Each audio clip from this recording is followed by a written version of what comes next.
ಸೋಲುವ ಪಂದ್ಯವನ್ನು ಗೆದ್ದು ಕಣ್ಣೀರಿಟ್ಟ ದಿಗ್ಗಜರು. ಇನ್ನು ವೀಕ್ಷಕರ ಮೈದಾನದಲ್ಲಿ ವಿರಾಟ್ ಕೊಹ್ಲಿ, ರೋಹಿತ್ ಶರ್ಮಾ, ಹಾರ್ದಿಕ್ ಪಾಂಡ್ಯ ಅವರು ಕಣ್ಣೀರಿಟ್ಟಿದ್ದು, ಹಾಗೆ ವೀಕ್ಷಕರ 2024ರ ಟ್ರೋಫಿಯನ್ನು ಭಾರತ ತಂಡವು ಎತ್ತಿ ಹಿಡಿದಿದೆ. ಹೌದು ವೀಕ್ಷಕರ, ಇವತ್ತು ನಡೆದಿದ್ದ ಹೈ ವೋಲ್ಟೇಜ್ ಪಂದ್ಯದಲ್ಲಿ ಸೌತ್ ಆಫ್ರಿಕಾ ತಂಡವು 7 ರನ್ಗಳ ಹೀನಾಯವಾಗಿ ಸೋಲು ಕಂಡಿತು. ಹೌದು ವೀಕ್ಷಕರ, ಈ ಒಂದು ಪಂದ್ಯವನ್ನು ಭಾರತ ತಂಡವು ಗೆದ್ದ ನಂತರ ಭಾರತ ತಂಡದ ನಾಯಕನಾಗಿದ್ದ ರೋಹಿತ್ ಶರ್ಮಾ ಮತ್ತು ವಿರಾಟ್ ಕೊಹ್ಲಿ ಅವರು ಮೈದಾನದಲ್ಲಿ ಬಿಕ್ಕಿ ಬಿಕ್ಕಿ ಎತ್ತಿದ್ದಾರೆ. ಇನ್ನು ವೀಕ್ಷಕರ ಕೊನೆಯ ಓವರ್ ಮಾಡಿದಂಥ ಹಾರ್ದಿಕ್ ಪಾಂಡ್ಯ ಅವರು ಈ ಒಂದು ಪಂದ್ಯವನ್ನು ಗೆಲ್ಲಿಸಿಕೊಟ್ಟಿದ್ದು, ಹಾಗೆ ವೀಕ್ಷಕರ IPL ಹಂತದಲ್ಲಿ ಹಾರ್ದಿಕ್ ಪಾಂಡ್ಯ ಅವರು ಟ್ರೋಲ್ ಆಗಿದ್ದರು.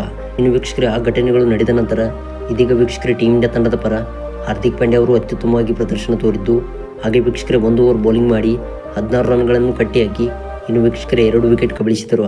ಇನ್ನು ವೀಕ್ಷಕರ ಕೊನೆಯ ಹಂತದಲ್ಲಿ ಭಾರತ ತಂಡವು ಈ ಒಂದು ಫೈನಲ್ ಪಂದ್ಯದಲ್ಲಿ 7 ರನ್ಗಳ ಗೆಲುವು ದಾಖಲಿಸಿದ್ದು, ರೋಹಿತ್ ಶರ್ಮಾ, ಹಾರ್ದಿಕ್ ಪಾಂಡ್ಯ, ವಿರಾಟ್ ಕೊಹ್ಲಿ ಮತ್ತು ಮುಂತಾದ ಆಟಗಾರರು ಮೈದಾನದಲ್ಲಿ ಕಣ್ಣೀರಿಟ್ಟಿದ್ದಾರೆ. ಇನ್ನು ವೀಕ್ಷಕರ ಈ ಒಂದು ಘಟನೆಯಿಂದ ಭಾರತ ತಂಡದ ಅಭಿಮಾನಿಗಳು ಕೂಡ ದುಃಖಿತರಾಗಿದ್ದು, ಹಾಗೆ ವೀಕ್ಷಕರ ಈ ಆಟಗಾರರಿಗೆ ಭಾರತದ ಅಭಿಮಾನಿಗಳು ಸೆಲ್ಯೂಟ್ ಹೊಡೆಯುತ್ತಿದ್ದಾರೆ.